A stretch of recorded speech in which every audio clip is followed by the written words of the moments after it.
പെരിങ്ങോട്ടുകര ദേവസ്ഥാനത്ത് നടന്നുവരുന്ന ദക്ഷിണാമൂർത്തി സംഗീത നൃത്തോത്സവത്തിന്റെ 7ാം ദിവസം രാഗധ്വനി തിരുവമ്പാടി സംഗീതജ്ഞന്മാർ പാടിയ അഷ്ടപദിയിൽ ആരംഭിച്ചു.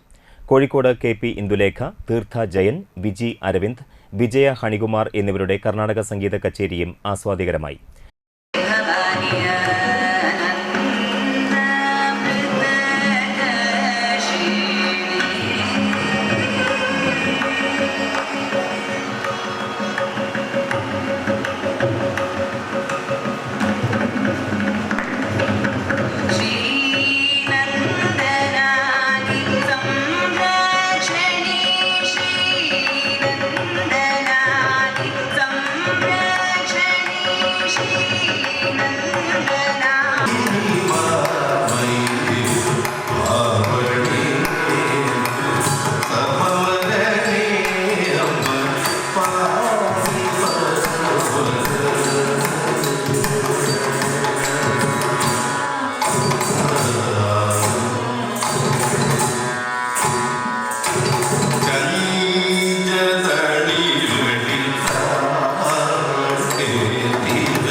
വയലിനിൽ കലാമണ്ഡലം ശ്രീരാജും, മൃദംഗത്തിൽ കോട്ടയം മനോജ് കുമാറും, ഗഞ്ചിറയിൽ ഇരിഞ്ഞാലക്കുട മുരളീധരനും പക്കം വായിച്ചു. തുടർന്ന് ഏങ്ങണ്ടിയൂർ ദശപുഷ്പത്തിന്റെ തിരുവാതിരക്കളി അരങ്ങേറി.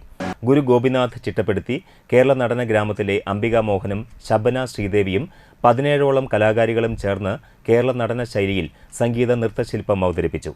തുടർന്ന് ഗുരുവായൂർ ജ്യോതിദാസും സംഘവും അവതരിപ്പിച്ച ജയദേവ പഞ്ചരത്ന അഷ്ടപദിയും ഉണ്ടായിരുന്നു. ശനിയാഴ്ച ദക്ഷിണാമൂർത്തി സംഗീത മണ്ഡപത്തിൽ പെരിങ്ങോട് അഞ്ജലി സുനീഷ്, ചെന്നൈ നമ്രത കാശിനാഥ് എന്നിവരുടെ സംഗീത സദസ്സും ഉണ്ടായിരിക്കും.